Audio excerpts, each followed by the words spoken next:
Okay, I'm gonna call the meeting to order, everybody. It's 6:30, I believe. Yep, 6:30 on the dot. I'm just gonna lead us through the beginning of the meeting until a chair is elected. First, I'll do the roll call. Mr. DeCorda?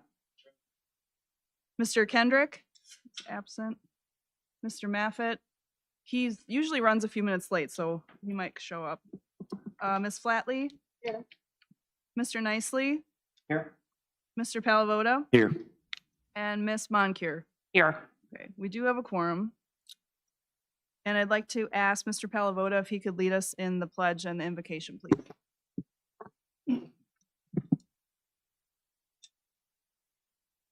Do the invocation first. Dear Lord, we thank you for the honor of bearing the responsibility of our planning community's growth. We ask for your guidance and wisdom as we decide the matters on tonight's agenda. Grant this commission the clarity to govern amid conflicting interests and the courage to make choices that promote peace, order, and justice for all of our residents. In your name, we pray. Amen.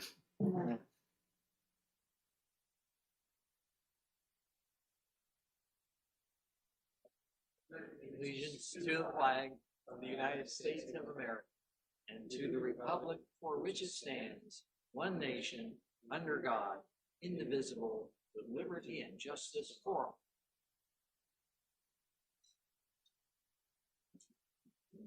Okay, thank you. So the first order of business tonight is to elect a chair for the 2026 year. And we'll start open the floor for nominations for chair. I'd like to nominate Denise Flatley for chair. Okay. Okay. Are there any other nominations for chair? No? Okay, we'll go ahead and close nominations. Can you make need a motion to elect Ms. Flatley as chair? I'll make a motion that we elect Denise Flatley as chair to the Planning Commission. Thank you. Second. Second, all right. I'll do a roll call vote. Mr. DeCorda? Aye. Ms. Flatley? Aye. Mr. Nicely? Aye. Mr. Palavoda? Aye. And Ms. Moncure? Congratulations. You are the chair. I'll turn the meeting over to you. All right, next on the agenda is call for nominations for vice chair. I nominate Mr. Palavoda for vice chair. Any other nominations? All right, I'll make a motion that we elect Mr. Palavoda as vice chair. That'd be a roll call. It was Ms. Moncure with the second. Okay. Mr. DeCorda? Aye. Ms. Flatley? Mr. Nicely? Aye. Mr. Palavoda? Aye. And Ms. Moncure? Okay, congratulations. All right, thank you. I know it's only been 2 months of our leadership, but I appreciate your confidence. In regards to any changes to the agenda, Miss Lisa Beaver was not able to make it tonight. And so we can continue our discussion under commission reports, or we can modify the agenda to table that discussion until she's hoping to make it next month. I would suggest we just table unless Mr. DeCorda's got something he wants to add for tonight. So I make a motion that we table that till the next meeting. I'll second. All in favor? Aye. I also vote aye. Thank you.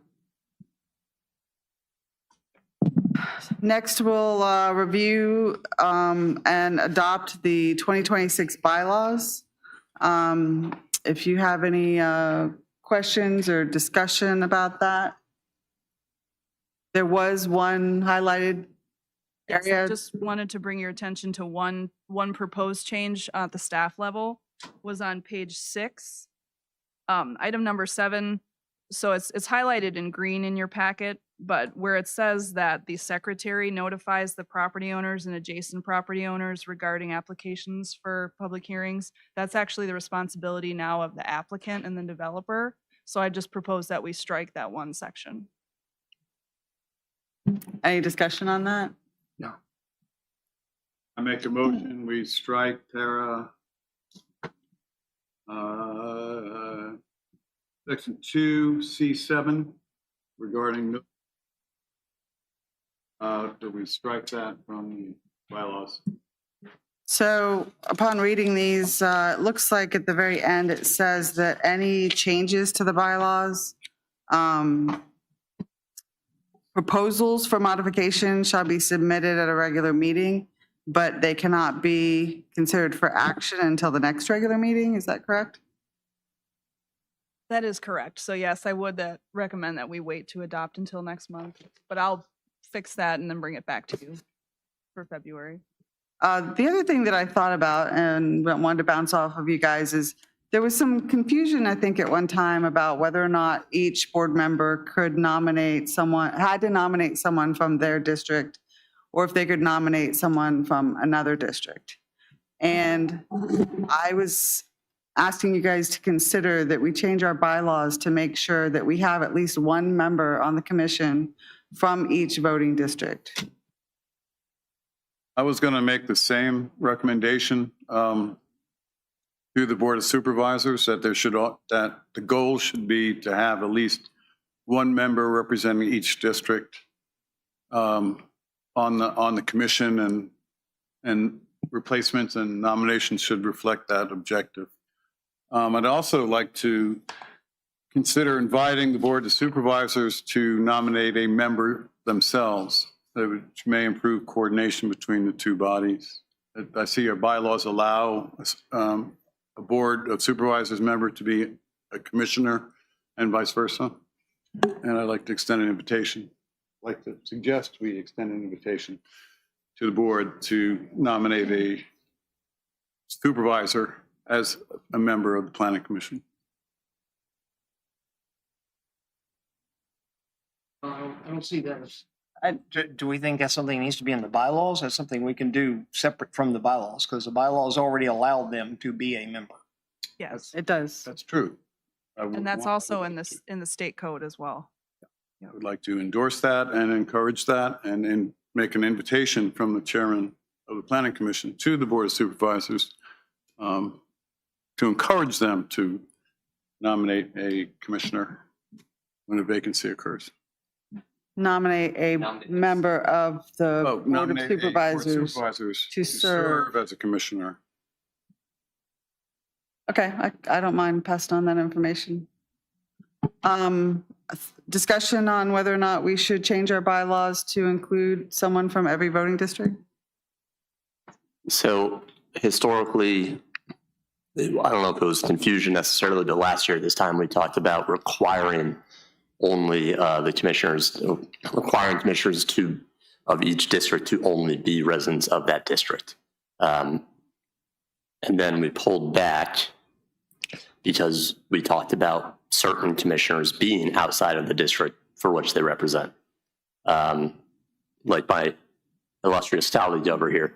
I don't think anybody would be opposed to us amending the bylaws to talking about one, but that's also assuming that there's going to continue to be two commissioners for each district, right? No, we went through a short spell where we didn't have representation, I think, from the Madison district. And so my goal here is not to curb numbers, but to make sure that we have at least one planning commissioner from each voting district. So whether that's one or two, that's up to them. So I would agree with you. Like there should be one from each district, but in the last 2 years, the only time we've had this conversation was last January, which was, again, I had thrown out that we should be required to have within each district only voting members on the commission from each district. And then I pulled back on that one. Right. My friend over here, revealed he wasn't in his district. But a lot of this goes back to whether or not the board is going to continue to revise this down to a 5-member panel, right? There, I know there has been talk about that. So that in and of itself would negate anybody from being outside of their district. Right, because if you can only have 5 and there's 5 districts, math. So I think it's a little bit more complicated than the black and white there, because we don't know what the future intent of the board is with the commission. Although this issue with other planning commissioners in the counties I've been benchmarking ourselves to, and they cite the single biggest problem they have is the membership of the boards being concentrated in urban areas. And I don't know if that kind of an urban, suburban, rural kind of stratification here, but geographic we do. Arlington County, for example, 5 of their commissioners are all from like a 2-block area. And it distorts or it undermines public confidence in the representation. So I would encourage it, but I don't know if we can specify it if we go down to 5 members, or that, it would be unable to do business if that criteria were not met. A small quorum, but the district representation, I think, is an important feature because I get my input from our Dahlgren people. I don't go down to Shiloh and ask people, what do you think of this or that? How does it impact you and Dahlgren? So, which could be a deficiency on my part. Maybe I should be going out to. All right, so if there's no motion, it's not something I'm going to fight over. I think it's important, and I can express that to the board verbally without changing our bylaws. But I think no matter how many people are on the planning commission, and we don't know what their thoughts are. If some people start appointing people and some people don't, there's going to be but the bare minimum in my mind should be that every district should be represented. I would support a motion to that effect. Back to that, because I have a question. You have a question about, There was a motion about striking the bylaws, number 7 under, and I had a question about it, and I wanted to ask Kelly. Property owners are notified by The developer. the developer. Is there an oversight for that? Because, Yes. can you tell me who the oversight is? It's our staff. Okay, They have to turn in a notarized affidavit to our office okay. and I asked them to submit pictures as well. Oh, good, okay. Fine. I needed that clarification. Thank you. Sure, you're welcome. I'm sorry, I didn't mean to pass over that question. All right.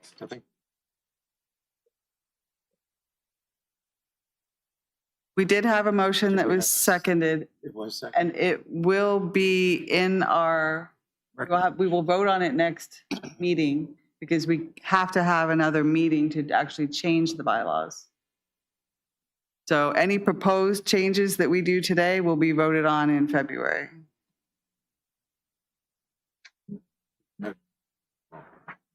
The motion should not be withdrawn. It's a motion for her to change it, and then we'll vote on it next month. You make the motion? I forget who made the motion. You made the motion? Okay. All right, any further discussion? Are we interested in any other addendum, changes to the bylaws, or are we just done with our conversation? I'd be fine making a motion to require one from each district, and any other commission member beyond that can be whatever. But I would agree that I think there should be at least one representative from each district on the planning commission. So your motion is to change. So I'd make a motion to amend the bylaws to require a commissioner from each district before there can be multiple from other districts, I suppose. And we can phrase that however we need to. That's not uncommon.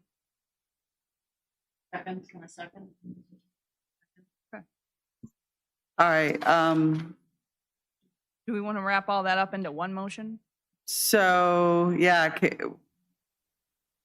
we have a motion to amend the bylaws to strike through the portion that is highlighted and to add, and I don't know if you want to add it under Article 3, Section 1A or C. They both talk about members, that one commissioner must be from each voting district.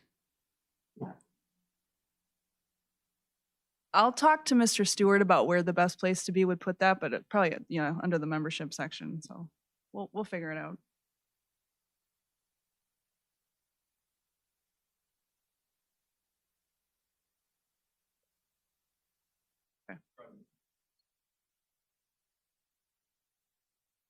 Requires home ownership for half the members and experience and qualification. Residents, I think, as well. All right, so that's my motion. Okay. I have one other minor thing I was noticing as I read through the bylaws that we may want to address. Can we just close this out real quick? Absolutely. Before you just, I didn't know if we were trying to wrap this all into one motion. I was trying to get it into one motion. All right, go ahead. Independently, we'll do them independently and I will pause. all right, we have a motion, we have it seconded. Is there any further discussion? Okay, so in Article 5, Section 2, in special meetings, there's a sentence in here that is probably a carryover from the old days. It says the secretary shall mail to all members at least 5 days in advance of a special meeting a written notice fixing the time and place of the meetings and the purpose thereof. We really want to require mail and written notices? Can we modify that and say that they shall be notified Yeah. at least 5 days in advance? So I'll let you work the precision of the language there, but I think we need to get rid of mailing and hard So copies. I would like to amend my motion to include that we no longer require postal mail for notification of special meetings, and that notification will be sufficient. Electronic. So I've modified my motion. Thank you. All in favor? Aye. Any opposed? Okay. Okay. Yep. We have special meeting.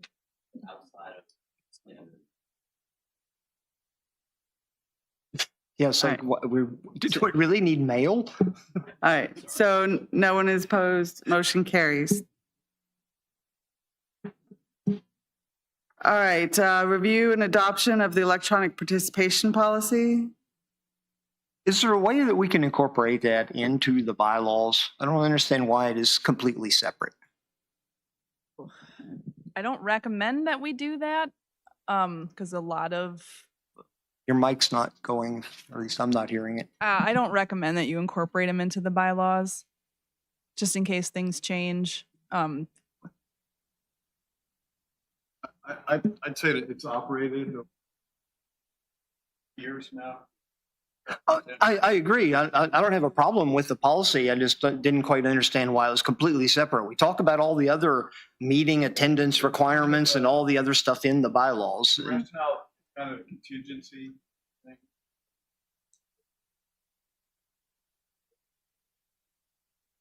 Option, Yeah. As far as I know, I'm the only one that's taken advantage of that in the time that I've been on the planning commission. I view it that way. It's new circumstance. policy and bylaws are only applied. Ratify and additional policy, electronic policies.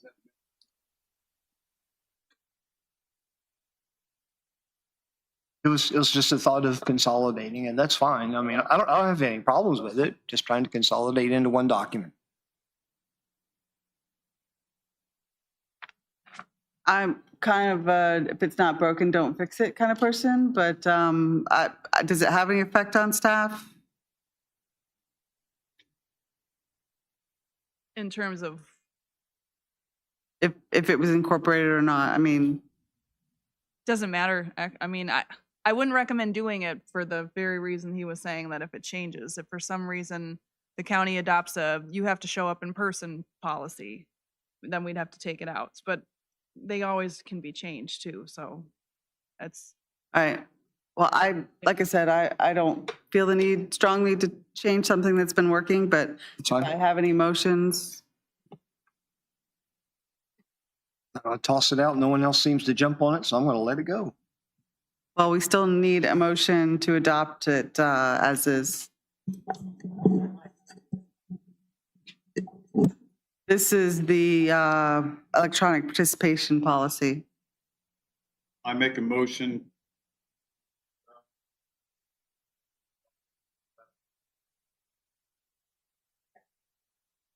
All in favor? Aye. Aye. Any opposed? All right, motion carries.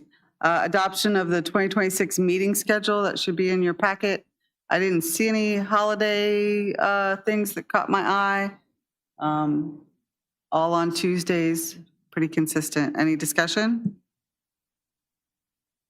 I make a motion that we accept the meeting schedule as listed as the second Tuesday of the month. I have a change Do you already have a suggestion. change? I do. I should have said so. I want to discuss moving the meetings earlier. The board of supervisors meets at 5. We've gone some late nights, 5:30. You do that. I will have to decide if that's the case. Then I withdraw. That's okay. Yeah. Yeah. Brad I get almost it. always makes it in here at the last minute. Then I withdraw my suggestion. All right, so that was a motion. Do we have a second? Motion? to Oh, keep for, it- for the meetings. He's Keep it- withdrawing his other motion. Yes, He's I withdrawing. make a motion, we adopt this schedule. that- 6:30 times. So the motion has already been made. Are you seconding it? Second it. All in favor? Too many things Aye. flying simultaneous. Any opposed? Motion carries. Thank you. All right, approval of minutes, the December 9th, 2025 minutes. I just have one typo that I would like to have corrected. It says that Mr. Flatley led the pledge. If you could just change that. And if anybody else has anything that they would like to make note of. All right, do we have a motion to approve the meeting minutes for December 9th, 2025 as amended? I make a motion that we accept the meeting minutes as presented with that one exception typo. A second. All in favor? Aye. All right, so we have citizen public comment period. Comments will be limited to 3 minutes per person to afford everyone an opportunity to speak. If comments relate to we don't have a public hearing tonight, so there will be no other. We have public hearing, you're right. If your comments relate to a specific public hearing item, please offer them at the time of the public hearing. And I've been a little bit sloppy about this. Please state your name and your address when you come to the podium. We have no one. No one has signed up to make a public comment, but if there's anyone in the audience that would like to, please stand. It's been a while since I've been on this end. David Sullins, James Monroe District. I'm I would like to say I'm not here wearing my supervisor hat, but I don't know how I can gracefully say that and get away with it. So a couple things. The invitation to have a board member, a supervisor, sit on the panel, I will gladly take that back and present it. And I won't speak for the board, but I will tell you my opinion on that is absolutely not. Y'all are supposed to be an independent panel that provides us candid and research thought on the things that come before you. And if you've ever watched any of our meetings, we've got some very strong personalities with very strong opinions, and we will completely mess you up if we sit up there with you. And the whole candid and well thought out thing just goes out the window. So I will take it to the panel, or to the board. Just know what you're asking for. On your bylaw change, requiring members from districts and yada, yada, yada. You can make whatever you want, but I will remind you that you are the subordinate organization to the Board of Supervisors, and the makeup of your panel is governed by state and local ordinances, state law and local ordinances. So knock yourself out, but we're going to do what the state tells us to do. Thank you. Is there anyone else that would, I think this is Well, the we'll, discussion best had between us. we'll finish our public comment period before we discuss the public comment. Is there anyone else that would like to speak this evening? All right, so now we have the opportunity to discuss the public comment. I looked at state law and I thought I had an understanding that was required by state law to have someone from every voting district on the commission, but I'm not sure. And I think there was some misunderstanding about whether we had to or didn't have to in the past. And so I think communicating that is a priority for us is important, whether they choose to appoint people outside of that or not. I don't know how to reconcile it. A public discussion, which isn't possible in this format, would inform the public of the views of the commission and the commissioners and of the supervisors in a way that wouldn't be available by other means. Again, my reading of the statute does not require nor does it prohibit. In a sense, it sort of just encourages countywide or district-wide representation. And the mechanism we have to do that is having district-based and at-large members nominate members. And again, the observations of people, I asked them, what would you change if you could change? And they say, I would take out in the bylaws put in the bylaws that we have to have geographic representation based on districts. And I'd love to have that discussion in any format the Board of Supervisors elects. I speak? Say any more discussion. As a member of the James Madison District, I was filling a void, and I don't know what the law says, but when you have an active district like ours is, I think it's vital to have representation. And after going to speak with a lot of people within our district, a lot of people don't feel like they can speak up. And it's our duty to represent geographically everyone in our district. So it's to our benefit to have that representation.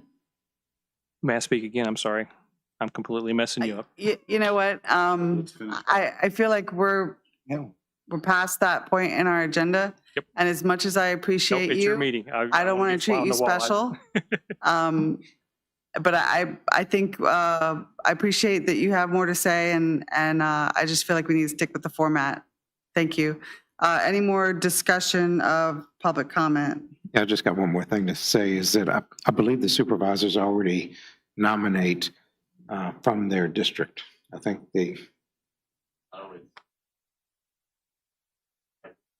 I assume so as well. Representative Marks.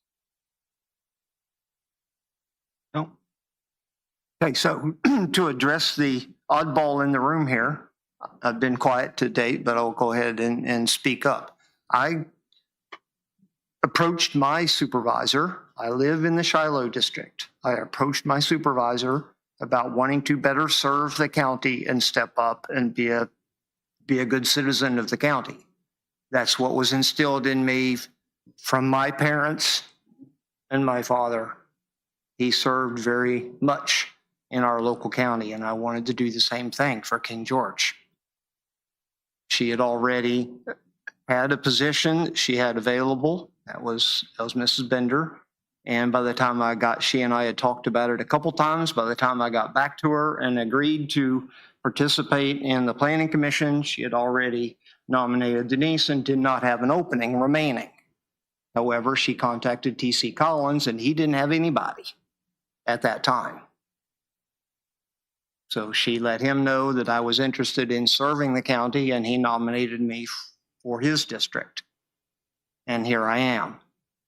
If the planning commission feels that it is better to have representation from within the district, I am certain it's not going to offend me in any way. I will go serve the county in some other way.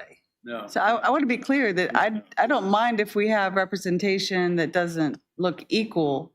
I just want to make sure that every district in our county has And representation. I agree that I don't have a problem with that should be that. done. But anyway, I'd like to move on to, I had a little bit more because I wanted to address the other comment that Mr. Sully had, which was I agree with the comment that was made that I believe having someone in representation from the higher board down here on this commission would put a very heavy thumb on the scales.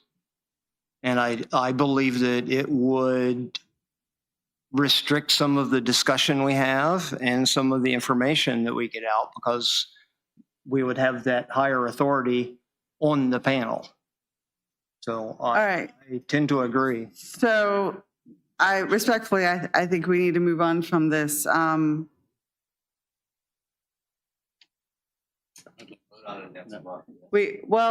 think we can have some more conversations about it. That one, we're not actually have any control over whether or not someone from the Board of Supervisors nominates, a member of the board. So no matter how we feel about it, that's outside of our control. So Community Planning Liaison Officer, Naval Support Facility, South Potomac, Dahlgren. Mr. Adam Lynch is not here this evening. So we will move on to public hearing, PC Resolution PC-01-26, block length exception request for proposed Eagle Bay subdivision, presented by Kelly DeLuke.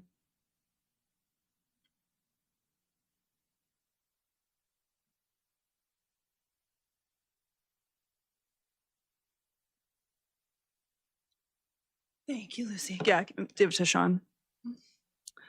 I'm just going to give a brief overview of the exception request that we received that's being brought before you tonight per section 10-1-8 of the subdivision ordinance. That requires a public hearing before y'all and a recommendation to the board. So this will go to them at a future meeting. These are the applicants, Mr. Andrew Hutchinson from Bowman Consulting and Mr. Ted Beasy, landowner from SE Ventures, have requested an exception to the 600-foot maximum block length requirement for one of the proposed streets in the conceptual Eagle Bay subdivision on tax parcel 14-71. The exception is requested in accordance with section 10-1-8 of the subdivision ordinance. Staff sent this exception request to our reviewing agencies, and all agencies are in support of the exception request and the looping of the road, which you can see on the southern end of the picture up there. This is a proposed by right subdivision, and the request will not increase the number of lots that are already allowed per the ordinance.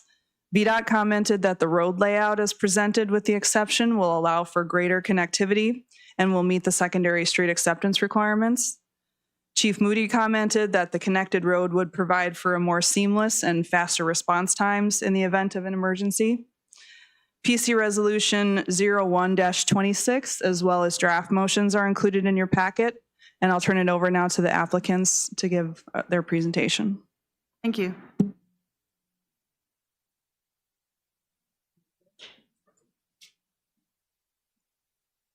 Thank you, Chairman Flatley, members of the commission. First, our thanks to the King George County staff for their patient and professional and very efficient processing of our request. We're glad to be here in front of you tonight to get your opinion and feedback on it. Excuse me. Just a bit of history. The Eagle Bay community that this pertains to was started, developed by our father around 2003 with an initial 28 lot area. Over the years, we've been attempting to build out and expand that, running into many roadblocks through the decades. Most recently, this block length restriction. With Bowman Engineers for several years, we've been trying to work that in and lay out the community in accordance with the wishes of my father who designed it and had certain criteria he wanted to meet. And we decided the best thing to do would be come back to your commission and ask for this exception. It allows us to create a very more appealing and efficient community, limits the amount of road we need to do because the 600-foot block length maximum essentially requires more intersections, more roads, or more cul-de-sacs. So this allows us to limit the amount of pavement and keep the larger lot format that we think the community deserves, which will add value to the existing homeowners and make valuable lots for potential buyers and builders that come in after. So thank you, Kelly, for that. With that, did you have anything to add on that? No. So yeah, we fairly simple request, we thought. So if with that, again, thanks for having us, and we're happy to answer any questions. All right, thank you. Do we want to move on to public comment and then ask some questions? Yes. We're going to open the public hearing. Open public comment of this public hearing. James Shaw is the only one that has signed up. James Shaw, James Monroe District, speaking as a member of the EDA and as a citizen. This is what zoning specs and public hearings are for. The land developer or topographical subdivision designer draws an optimal design to meet the needs of the future customers and landowners. But then what do you do with an exception like this, where the length of a block is just beyond what the lay of the land may call for? Turning the road path from a tree trunk with branches design to a loop in this case is really smart. When fire and EMT show up for an event, I, as a homeowner in that subdivision, will be minimally inconvenienced. There are always two ways to get home. And in December, if I want to drive by that house that has so many Christmas tree lights you might need sunglasses, I could do that. And if I don't want to see the lights, I can do that too. It's a free country. Thank you for your time. Thank you. Is there anyone else that would like to speak for public comment? And I forgot to ask this earlier. Is there anyone online?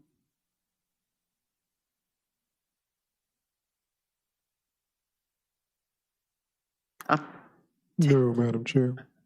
All right, thank you. All right, so any closing comments by the applicant? All right, then I will have you guys come up and answer any questions that we might have. I just have a comment. Reading through all of the letters from support from fire, police, it seems like a no-brainer. I just noticed that lot 15 is listed twice. I'm assuming that's just a typo, lot 16. But the lot structure with the corrected drive makes a lot more sense. So thank you for the diligence in putting it together. All right, any other questions? Just a comment, just for anybody that's watching this at home, the proposal is to remove two of those cul-de-sacs and connect them together. I don't know, that picture is in our packet. Is it on It's both of the scenarios are in the packet. Chris, if you could scroll to the one that shows the exception. The other one. Yeah, go up a page. Yes, so this is the proposal with the exception. See how the road would loop on the end instead of having the two cul-de-sacs like right next to each other. Right.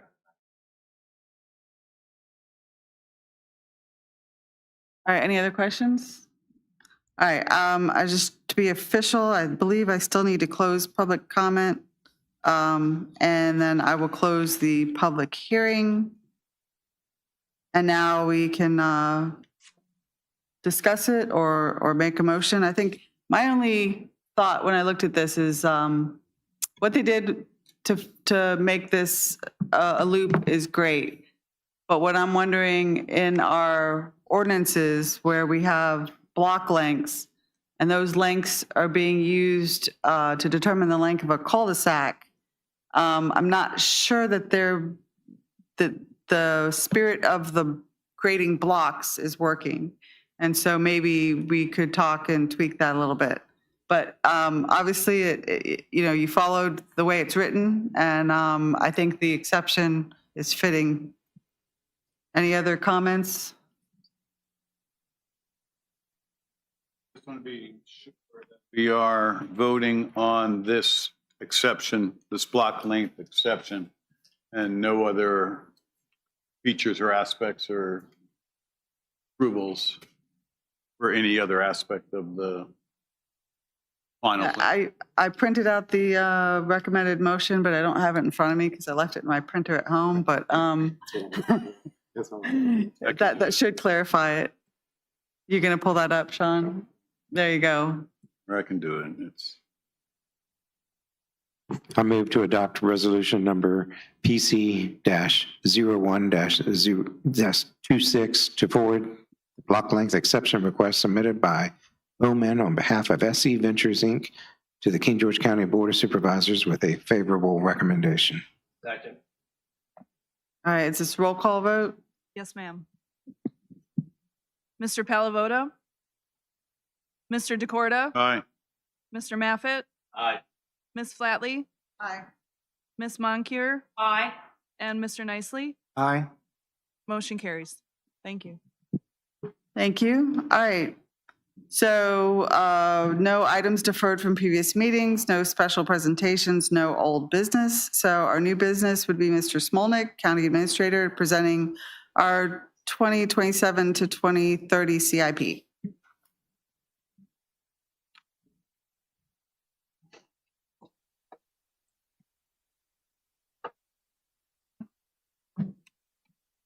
Are we rich yet?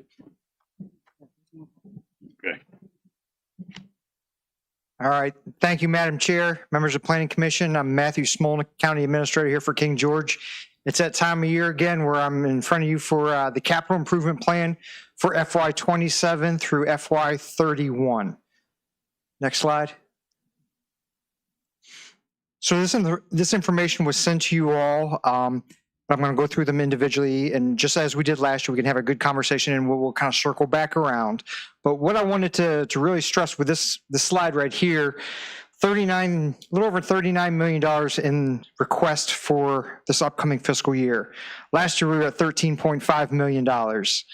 So, look at this is something we're not going to be able to cash fund if we did all this. So this is, definitely going to be some borrowing. And there's a 600-pound gorilla in the room. We'll get to that a little later on. A very important project, but it's really the lion's share of this. But this just breaks it down by the departments, what they requested, and we'll go through these individually here over the next few slides. Next slide, please. All right, Sheriff's Office, there were 4 requests.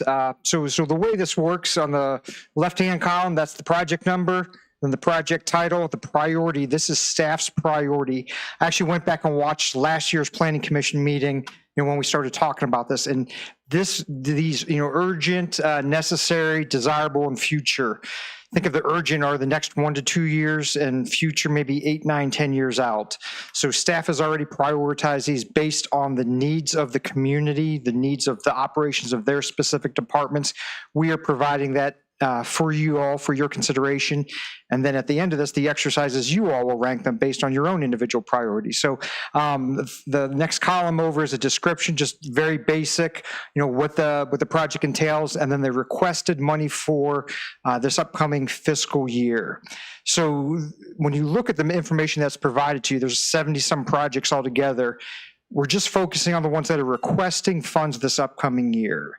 Capital improvement is a 5-year outlook, so I just wanted to clarify that should any of you had any questions and to clarify information for the citizens. So VSP live scan, this is an urgent request by Sheriff Giles. This has to deal with fingerprinting and some of the kiosks that they have down there. The manual fingerprinting versus digital fingerprinting. And all this information has been provided to the public. It's in your packets to talk about specifically why it is needed. Number 2 item, this was from last year, King George Sheriff's Office, King George Fire Rescue Joint Mobile Command Unit. This is the mobile RV that they have out there. We are now at 33 years of age on this particular unit. Estimated cost $1.5 million to replace. Fleet vehicle purchase. These are the sheriff, just like school buses, they rotate their vehicles in and out. There's a lot of road miles, hard road miles on these vehicles. They're requesting to add 4 new fleet vehicles, $50K per vehicle, and equipment and installation, $10,000 and $5,000 respectively, for a total cost of $260,000 with this request. And then the mobile data terminals and the vehicles themselves, they're still running Windows 10 and they're not supported anymore. So Sheriff has asked to upgrade those so that his deputies can have effective communications out on the roads. That's almost $297,000 request. Next slide, please. So Fire Rescue Emergency Services also have 4 requesting money for this fiscal year. Number 1 is the ambulance replacement program. Very similar to the school buses and the sheriff's vehicles. We need to rotate our ambulances on an annual basis so that when you're not stuck with 6 ambulances that need to be replaced. So $400,000 is requested to rotate the oldest one out and to get a new one back in our fleet. Number 2 request, replacement of Rescue 1. This is our heavy rescue. It is the county's only heavy rescue truck. It's a 2010 Pierce. Cost of this is $2 million. This is really the Swiss Army knife that Fire Rescue has. It's really a wonderful vehicle, and everything that it has on board for incidents throughout the county. Number 3 is an aerial ladder truck. I know there's a lot of talk with data centers about proffering this, but still it's in the CIP. $2.7 million. I think the lead time on ladder trucks is we're looking 4.5 years, so it's quite some time. And then the last one is Tanker 1 overhaul. This is a 1999 Pierce. Pierce is the manufacturer of the fleet of trucks that we run here. Just go an overhaul and a refurbishment, $600,000. Next slide, please. Yeah, yes, sir. No, by all means. I was going to say, can we let him get through his presentation and then we'll go through it. So information technology, 2 requests, computer replacement. Obviously, they only have a limited support life. It's to replace those. And then some at $50,000 for this particular year with an urgent request. Second from IT is server upgrades, also urgent at a cost of $72,000. Next slide. So general properties, we added a few late ones. I think, some of the information that Kelly sent out to you as we were going through some of the budget meetings here at the county this past week. Some of those we've realized these really need to be capital projects. So the apron and concrete pad replacement over at Company 1, there's a plethora of parts of concrete, heavy duty asphalt, lighter duty asphalt over there. It's breaking up, so through general properties requested $209,550, put an urgent priority on this particular request. Where we sit right now, the boardroom HVAC, although we don't need it right now, come June and July, we know it's been hot in here for a few meetings. So this is a 32-year-old system that's still running on R22 refrigerant. They don't make that anymore. This unit has been band-aided. It was the original one, here in the particular building. $282,350 to upgrade that particular unit to keep us all cool during the summer months here. Roofing over at Company One as a necessary request. Asphalt shingles are deteriorating. Try to prevent those leaks before they start, $297,000. And the final request from General Properties is the folding door. You saw this last year also over at the library. My understanding, when that was put in, it was actually installed upside down. So there's it works, but there's a lot of maintenance with it. So the request is for $80,000 to replace the folding door over at Smoot Library. So engineering, they did not have any requests this year, but I work very closely with our engineering crew. I've got all my departments are wonderful. This is a new request coming from engineering, and the Board of Supervisors, will be, for the Planning Commission and for the public, talked to Chair Songs yesterday. We're going to be looking ahead sometime, hopefully in February, to talk about all the facilities here at the county. So we knocked down the old middle school. That was a CIP request last year. That's been done. Now, the next couple here, the old school, the old courthouse across the parking lot. And I asked engineering to give us a couple estimates here to figure out which way we want to run with this. Do we want to demo it, or do we want to remodel and repurpose it? Now, demoing it, $550,000, that's the request.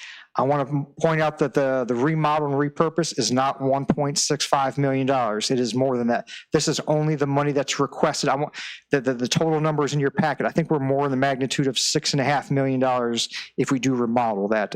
I can't recall the number specifically, but it is not $1.65 million to renovate that building across the parking lot. Just want to do it. That's just for this fiscal year what they're requesting.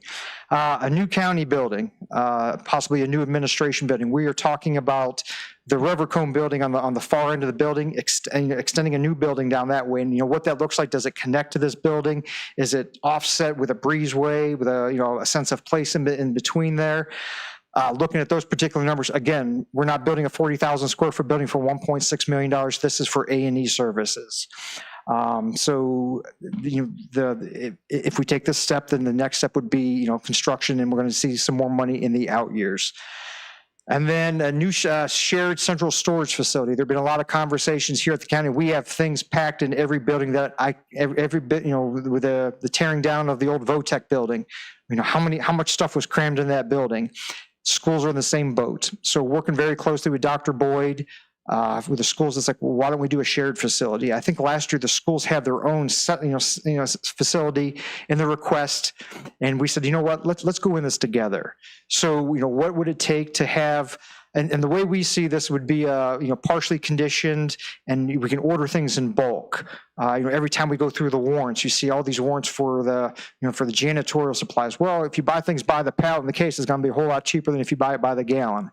So, we envision a shared facility between us and the schools, possibly, I'm an old Boy Scout leader, so I think of the quartermaster there, kind of checking everything, in and out. So we are putting for A&E and some partial construction, $527,000. I think the total cost of a building like this is on the magnitude of $5.3 million. Again, those numbers are in your packet. So we got some big ticket items coming up here, and it just keeps getting better as we go through the slides. So next slide, please. Parks and Recreation, a good number of requests. I appreciate Mr. Clark and all his, getting items on the CIP. So you will see a number of them. The first one, the urgent request, is a modular building for wrestling and karate. These were some of the programs that were, are being displaced with the tearing down of the old Votech building. So even if we do something temporarily, $310,000, so that we can continue those programs for our youth here in King George County. Next request, urgent. This is a carryover from last year. Siddell Brooks restroom facility. This is our only major park without such a facility. So that's $850,000. I know with the Circle Connect, there was some ARPA money for a project down there. I believe the T for the water line is there at Ridge, and then the entrance into Siddell Brooks. So there's going to be some engineering, some pipe to go with this, both water and sewer. So that's why the price is $850,000 for a bathroom. Demolition of the old animal shelter. Again, Siddell Brooks, you're going down the hill, up to your right in the hill, that's the old animal pound. dilapidated structure. It's just a hazard. We need to get rid of it. I've got ECS out there doing some work on hazard mitigation materials in that facility right now, estimating $75,000 to demolish that. Mr. Clark also requested a 4x4 crew cab with a dump bed, 2500 series, urgent request 925 for his staff. Barnesfield Park upgrades. There are numerous. Barnesfield Park, I believe the plan is almost ready to be approved. I'm getting a thumbs up here. It's been a great project. Really, the first $600,000 would be to rework the concession stand and the bathroom reconstruction here. There will be many more projects out there at Barnesfield. Just this particular year, $600,000. Next slide, please. So Wayside Park improvements. I talked to Chris today. I said, Chris, again, where's the Wayside come into the Barnesfield Park, and what do you see as far as needs for this particular year? A&E services and some parking lots. That's going to be that would eat up the $1,050,000 request. Number 7 is irrigation at Sealston Sports Complex as a necessary priority.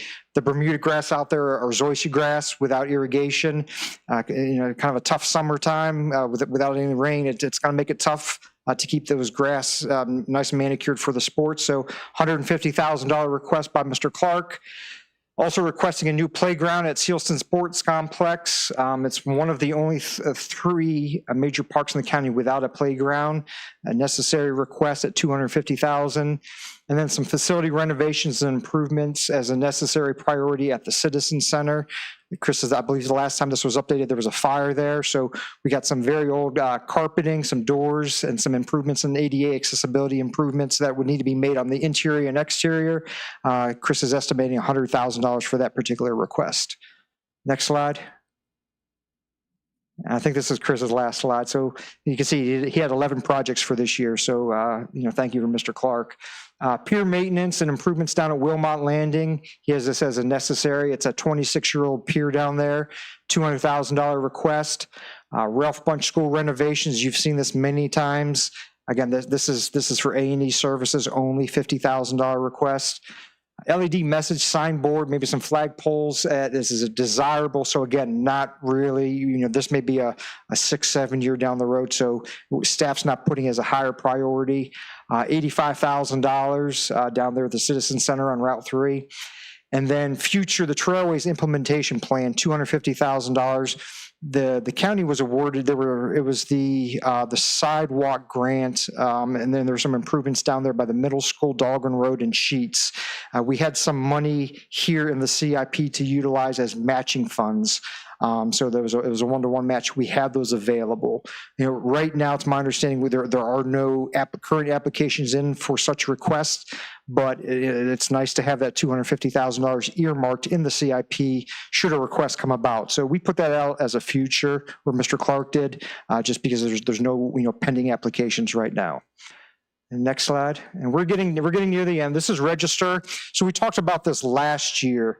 Register Hart voting machines, new voting machines came in.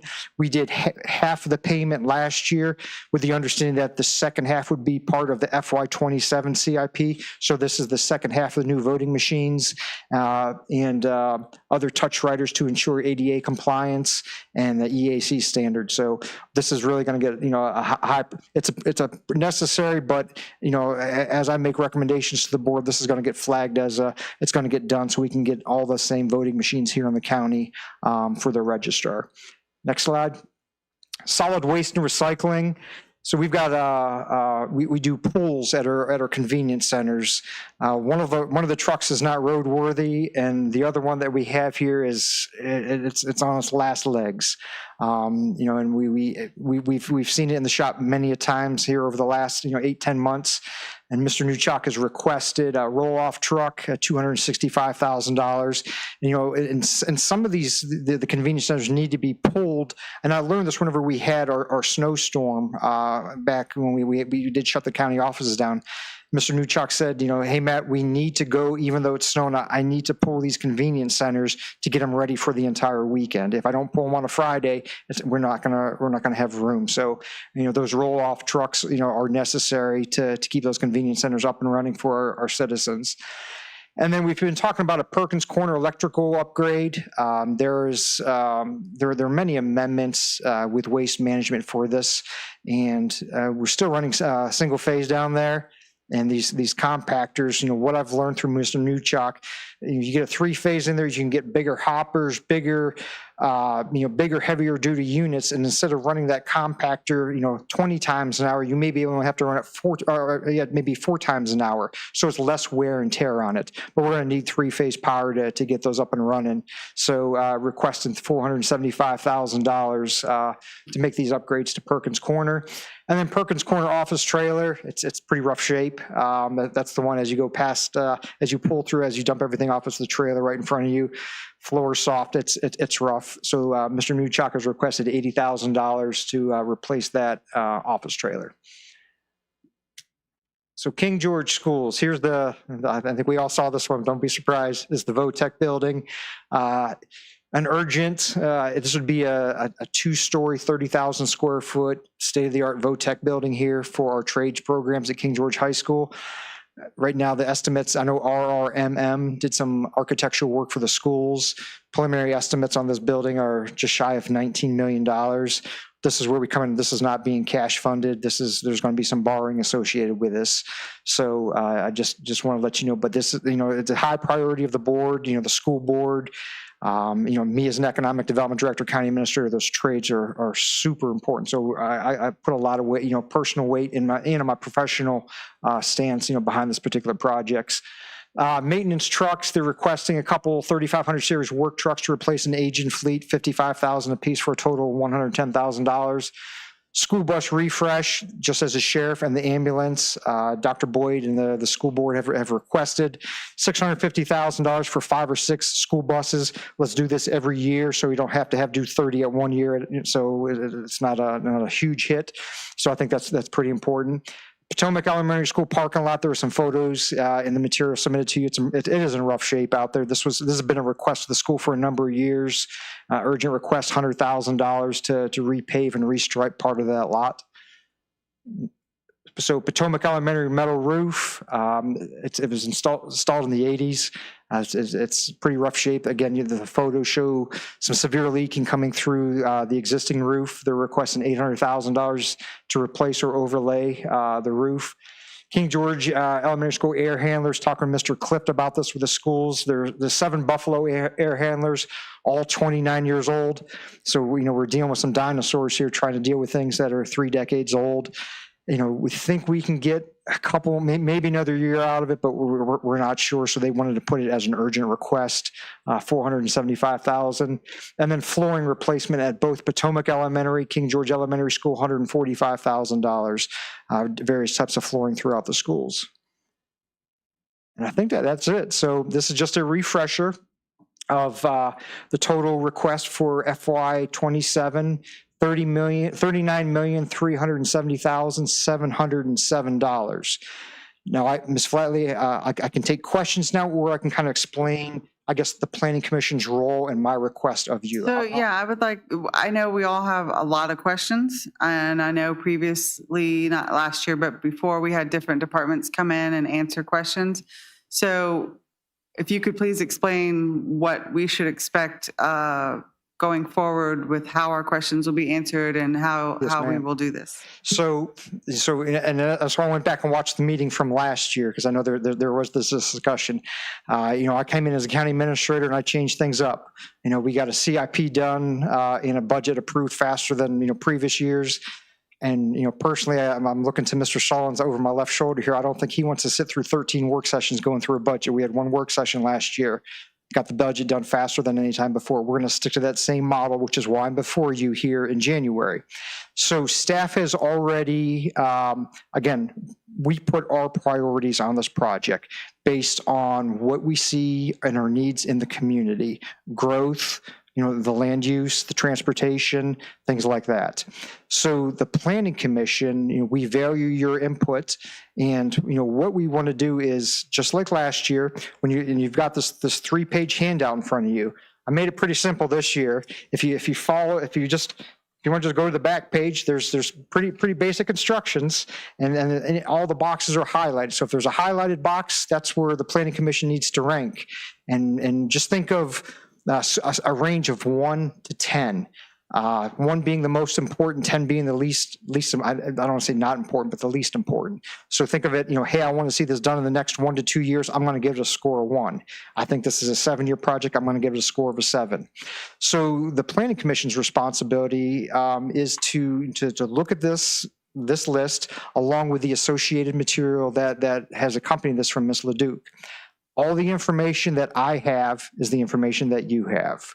All the information that the department heads would say to you is on the pieces of paper in front of you. So you have all that information already, along with what we think are our priorities. We want to know from the planning commission standpoint what yours are.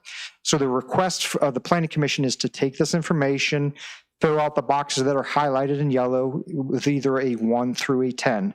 Get it back to Ms. Leduc by 4 p.m. Monday, February 2nd.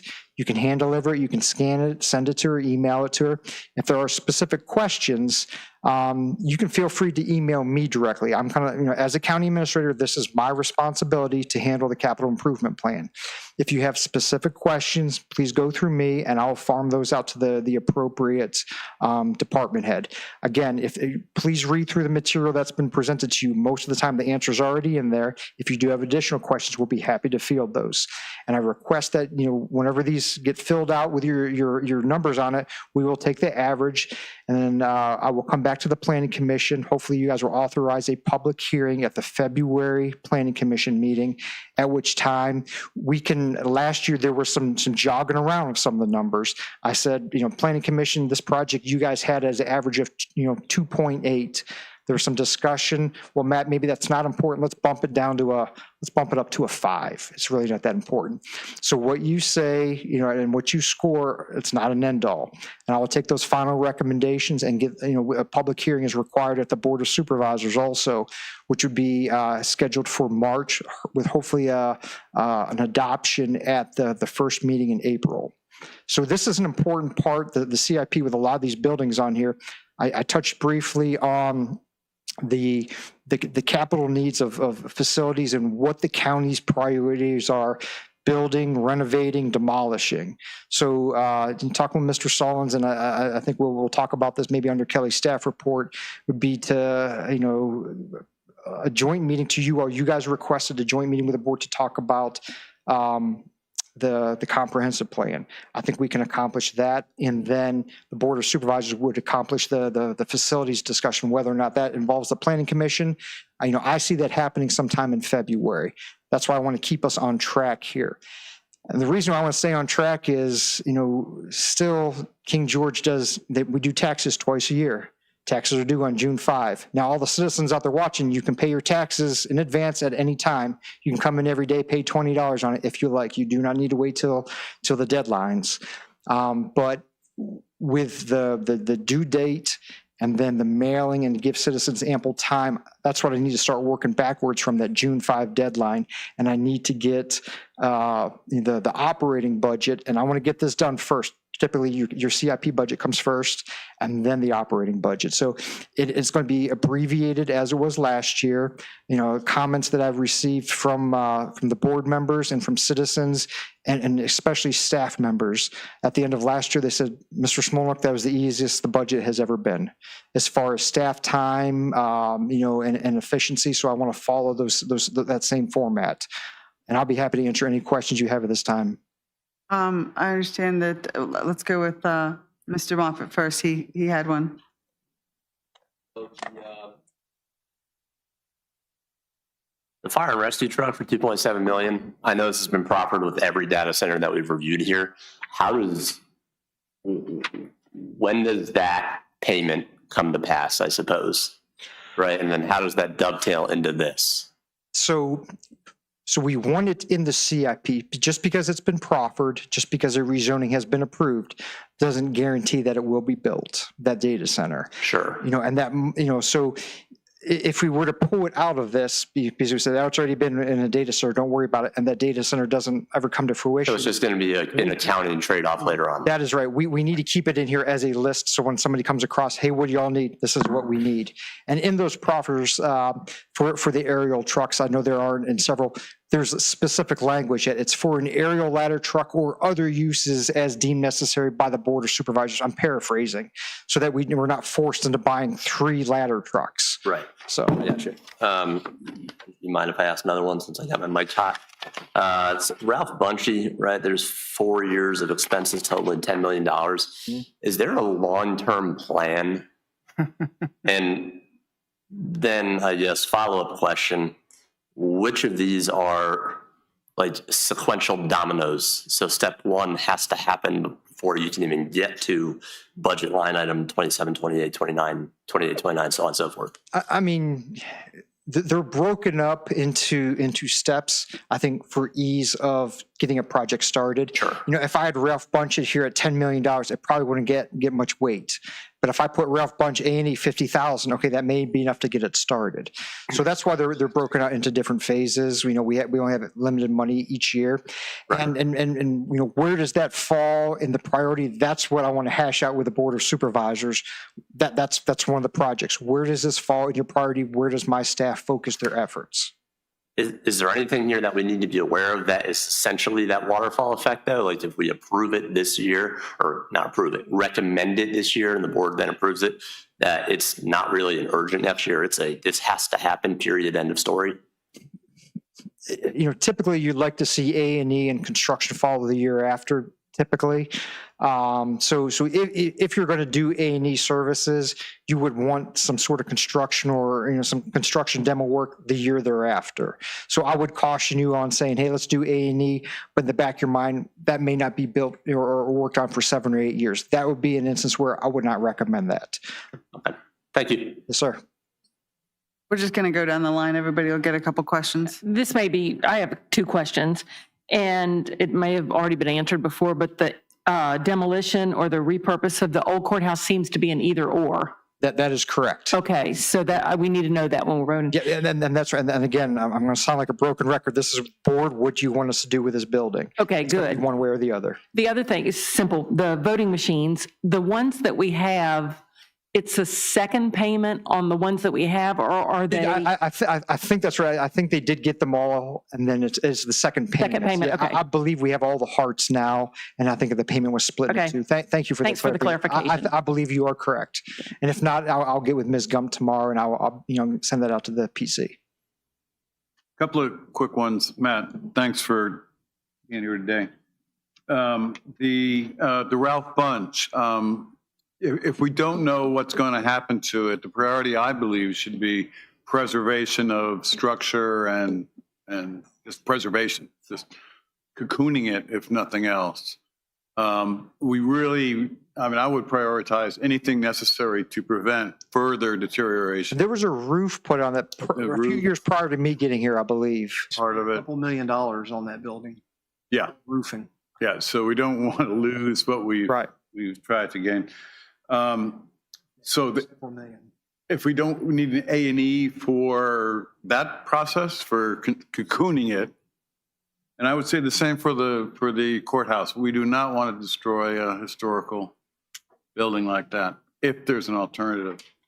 So if the question of either or comes into play, I think I encourage you to look at a third path that says, if we don't have enough to totally do it and we don't have enough to tear it down, but we have enough to tear it down, that would consider a third alternative, including preservation, conservation, for later use when we get rich from all the data centers.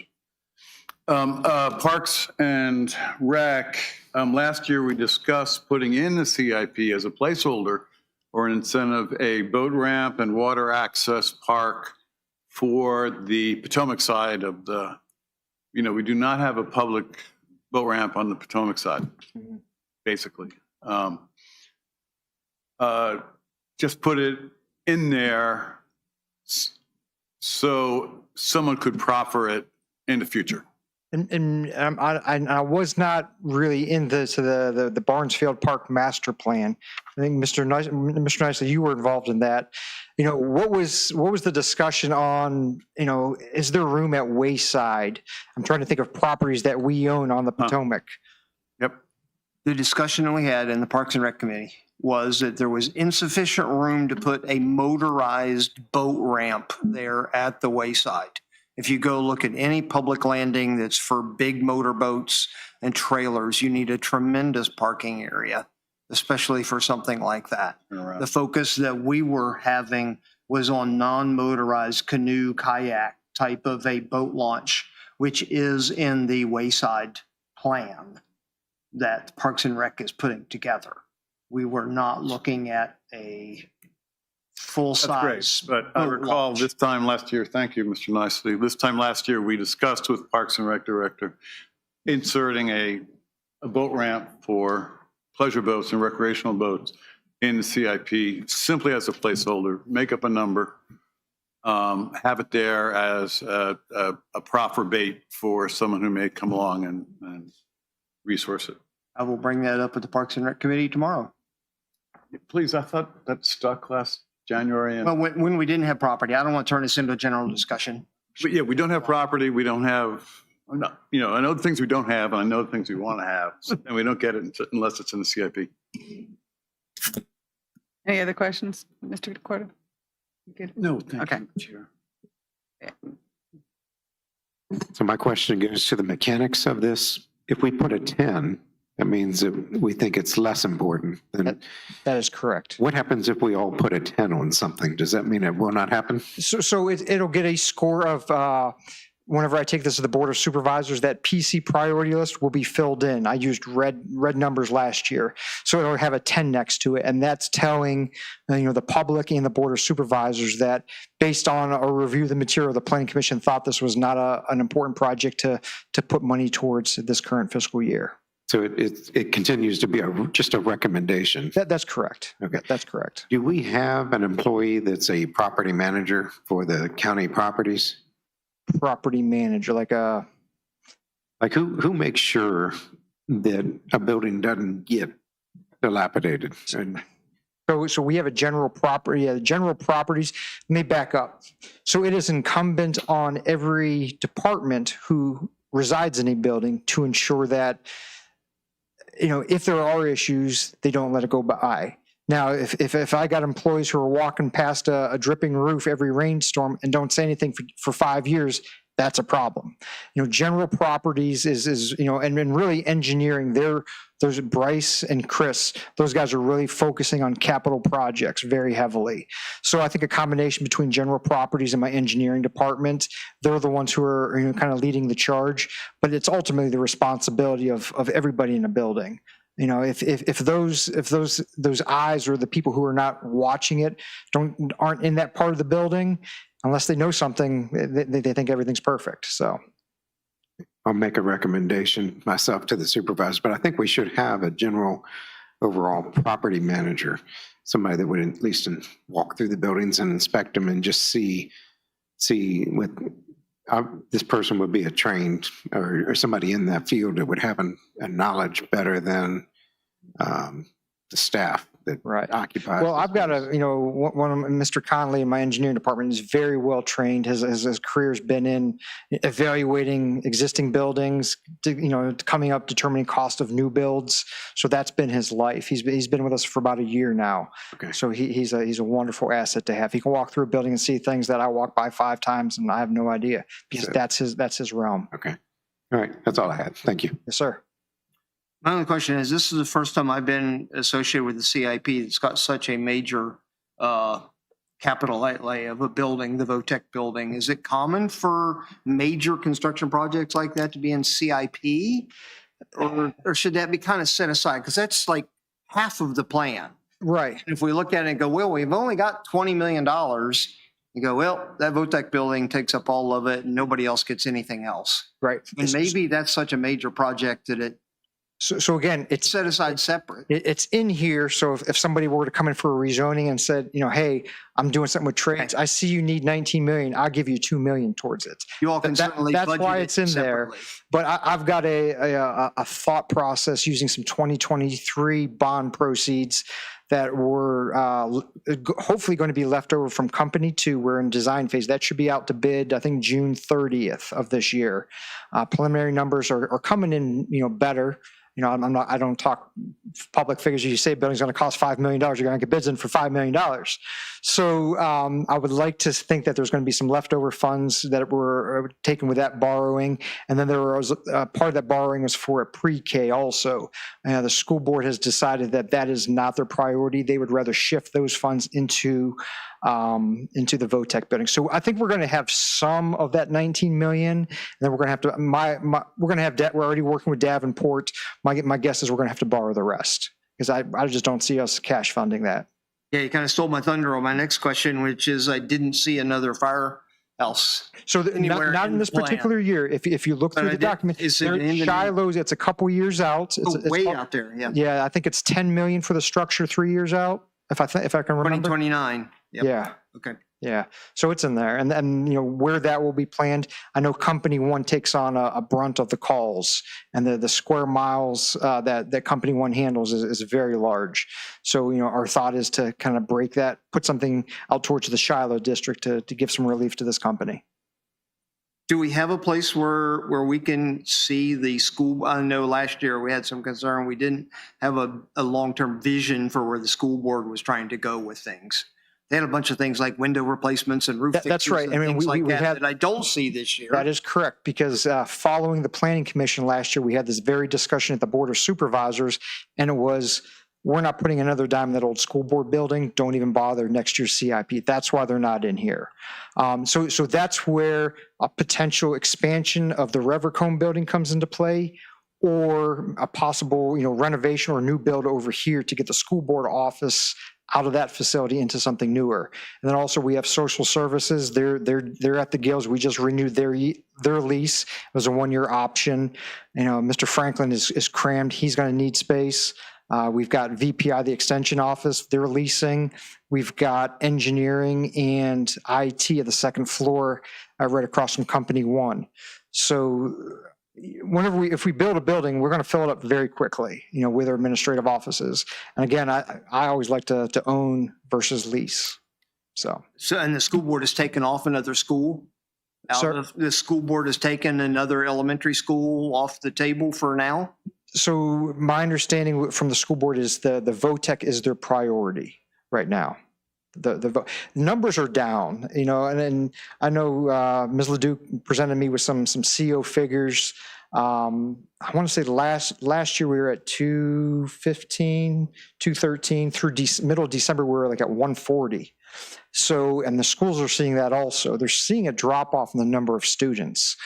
So if you build that, think about if you build that VOTEC building and you can get students, 50, 60 students out of that high school, that opens up classroom space in there. So that'll relieve some of that pressure. And then the growth rate is slowing down. Weldon Cooper numbers will be out at the end of January. These are the numbers that the General Assembly uses. So, based on what I'm seeing through Fredericksburg Area Association of Realtors, I looked at the December data on that and year-end data for 2025 COs. I see the growth rate slowing down here in King George, and I think the school's seeing that also, which is why they're kind of stepping back from the next elementary school. All right, so I do have a lot of questions, and if I email them to you and you reply back, I would like them to become part of the public record, because I think part of our job is to use some critical thought and kind of find out like what we're getting for our money. Mm-hmm. And I don't necessarily feel like we need to tie up a lot of time, during a meeting with it. Okay, are there any simpler ones that you'd like to ask? So first of all, I know this, the VOTEC building has a lot of momentum behind it, and I got my drafting certificate in high school, and I took shop class, and I'm all about the trades. But for a very specific number of high school students that are going to use that program. I just have some questions about how many kids we're going to get through. Can we run classes year round? Are they going to actually have, what certificates are they going to offer? Are they going to walk out with the skills and the certifications required? Like, you know, Rappahannock Community College offers those programs as well. So I also want to know if that 19 million is going to include outfitting the whole building with, you know, everything inside as well. So I just want to manage expectations that we know what we're paying for. Okay, good questions. And on that point, I know working with Ms. Terry Rinko, my EDA granted some scholarship money in December. So there is a pre-apprentice program that is up and running right now for 12 students. So I think it was about a year ago, they graduated one apprentice and we had a big signing day for the young man. Well, at the end of this year, we're going to have 12. We're going to have classes it's through an electrical contractor down in Chesapeake. Wonderful program. This is going on right now in the high school. So, whenever I first saw this, I think it was when we had this food truck rodeo out here, if you can recall that date. I remember talking to Ms. Rinko. I started looking at the preliminary plans for the VOTEC. I'm like, where's your electrical program? She's like, we've got something cooking. And about a month later, that news broke. So, you can do trade programs without the VOTEC school. And I think a lot of that comes down to Ms. Flatley, great questions. What will be the specific programming here and how many students will be funneled through here? And will those programs be full? So great questions. And I'll be happy to answer your questions and I'll make sure they get into the public record. I appreciate that very much. Thank you. I just want to make sure that we're spending all this money. Those kids are going to walk out with something that's going to pay them more per hour when they leave that program. Any other questions from the commission? Any questions about the scoring sheet? I want to echo the chair's detail on the VOTEC building, that we want to make sure you have enough money that this includes O&M and operating and maintenance and staffing, that we will have the output that, and not just the structure. That's right. So you wouldn't be coming back next CIP for another 20. That's right. I know when you build an elementary school, that's the most recent big school that I've worked on building 4 or 5 years ago. At that point, it was a $38 million elementary school. But then guess what? It's $1.7 million to run that school every year. And it's those operating costs you need to look at also. Oh, you want a science lab? Well, that's another $5 million. So in your packet, there are some, I think in the last column, there's some information on operating costs. So I can't recall if it's in there for the VOTEC building, but I know others, Well, the commitment seems to be for it, and that's great to see. And then the subjects to be taught, Correct. What are they going to be oriented? Is there an ag program? Is there a tourism element? The things we're about. Yeah. But that information would be very helpful. All right. I think Mr. Pallavero has one more question, and then Absolutely. we can email you our questions to follow up next month. I think just a clarification. So part of the justification for the VOTEC building is that our high school is full. This actually adds more classrooms and this gives us some bandwidth in that school. That is So correct. it's not just about adding VOTEC to our thing, which is a great idea, but Our it's high school's about, over capacity. That is correct. right. So it puts some bandwidth into it. And Madam Chair, one thing I want to request of the Planning Commission is to, authorize staff to advertise a public hearing at the February Planning Commission meeting for the FY27-31 CIP. Great. Thank you very much. So ask if somebody requests information from you, can you let us all? Can you reply? Oh, to all of us? absolutely. Okay. As Mr. Stallings will tell you. Just wanna make if sure. one member gets it, everybody gets it. That's right. Perfect. Very important. So we good to advertise for a public hearing? Yes, sir. Thank you, ma'am. Thank you. All right. Staff reports.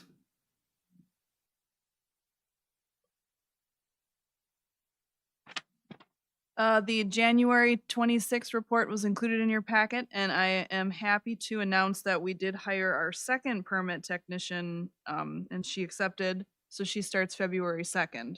So we're back to fully staffed as of February 2nd. If you have any questions about the permit numbers, let me know. And then as Matt alluded to a little bit earlier, I wanted to follow up on the request from the commission to have a joint meeting with the board. So that is something we're working on mid-February to talk about the comp plan and maybe some CIP issues. For the February meeting scheduling, we'll have the public hearing for the CIP and then the continued discussion with Lisa, and hopefully Adam Lynch can join us that night as well. Great, thank you. Does anybody have any questions? Go ahead, Mr. Nicely. Do we have any update on the contract for getting support for the comprehensive plan? Matt gave me his comments back about a couple hours ago, so yeah, almost there. Okay. So Yeah, that's been- for the that's- RFP, it'll Yeah. be going out shortly. Yep. Oh, so the RFP is just now going out. Yes. Okay. So that means we're still at least probably 2 to 3 months out for even having someone to start supporting it? That is correct, sir. And there's a number of RFPs that the county is getting ready to put out here in the next probably week. But we didn't want to do it. We didn't feel it was right to do it, put it out the day after Thanksgiving because nobody's going to respond to it. So we said we're going to be more beneficial to wait until that maybe first, second week in January or somewhere around there. That's fine. I just wondering the status. Thank you. All right, any other questions? This time I will not forget to ask for a motion to adjourn. Madam Chair, may I? One more thing under staff reports. Matt was wondering, February 11th, if that would work maybe for a joint meeting with the board. I know our next regular meeting will be February 10th, which is that Tuesday, so it'd be the evening after that. Just let us know, yeah. Yes, we would do both. I don't have any objections to that. I'm available. I can always get a grace from Chris. That's Wednesdays is the Parks and Rec meeting. Oh, yeah. And I can check with him and see if there's anything critical coming in February. I can always skip that one in February. All right, I appreciate it. That's a special meeting, so we only need, 5 days' notice? Written notice. Oh. Mailing, no, I'm just Mailed. bylaws the night before will be good. No. Well, you'll set the date out and you have to coordinate with them too, so. Yeah. Okay. Anyone? Motion to, Adjourn the meeting? We need to amend it. All in. sorry, I what, motion that we amend it to, we meet Tuesday, February 10th, 2026 at 6:30. all right, we have 3 motions and 1 second. All in favor? Do we have to say the date? Aye. Any opposed? Meeting adjourned.